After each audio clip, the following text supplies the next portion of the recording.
This game had it all. A kickoff return for a touchdown, a blown call from the refs, and a random cut to a Seahawks player puking his guts out on the sideline.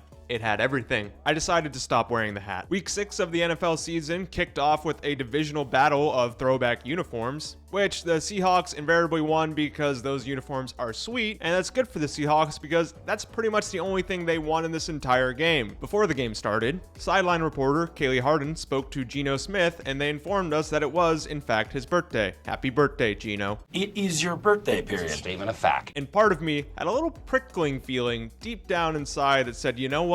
Geno Smith's gonna go off in this game. He's gonna have a legendary primetime performance on his birthday, similar to that game where Brett Favre threw like 5 touchdown passes on Monday night, the day after his father passed away. So you know me. I bet the house on +3 touchdowns for Geno Smith. And what did he give me? A terrible interception on the very first drive of the game. Happy birthday, Geno. The 49ers took the ball on their own 3-yard line and easily marched 90 yards down the field as Brock Purdy scrambled around like a gangly white Michael Vick. But their red zone problems persisted and they had to settle for a field goal, going up 3-0. Shortly after that, Purdy threw the longest touchdown pass of his career, a 76-yard beauty to Deebo Samuel on this play, who was fortunate to have Seahawks safety Julian Love have one of the worst tackle attempts I've ever seen on a football field. You can take Jamal Blitzboy Adams off the Seahawks, but you can't take his essence off the Seahawks. Laviska Shenault would then fumble the ball on the ensuing kickoff. Don't worry,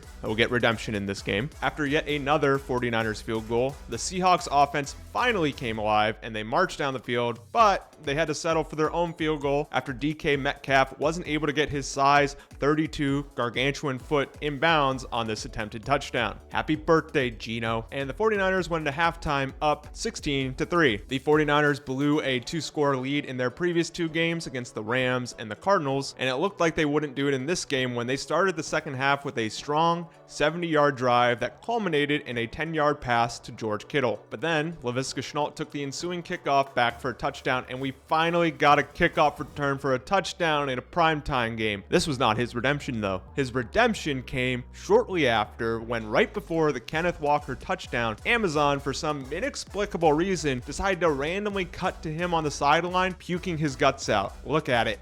Look at it. Look at it! Look at it! Look at it! I want all of you to look at it! Seahawks cut the lead and the game was now 23-17. The 49ers were forced to punt on their next possession, and said punt was muffed by the Seahawks returner when he had a 49ers player blocked into him. However, it wasn't ruled a fumble because apparently he didn't touch the ball. Kyle Shanahan then went on and challenged the play, rightly so, because if you looked at the replay, the ball clearly hit his hand and it was a clear recovery by the 49ers player, but for some reason the play was upheld and the Seahawks kept the ball. NFL officiating incompetence? Check.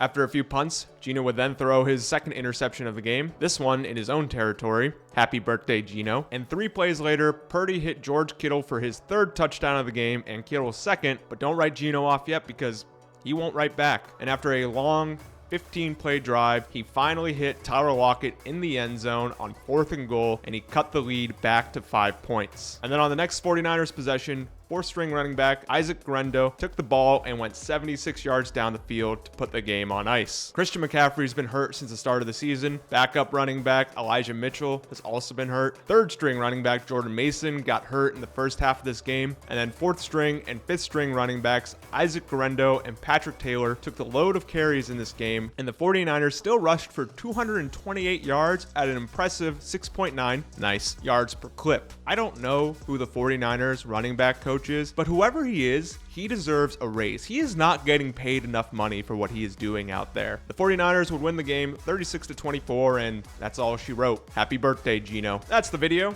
Thank you so much for watching. If you like this video, be sure to check out some of my others, and I will see you bright and early Sunday morning for a live stream of the London game. I love you all. Bye.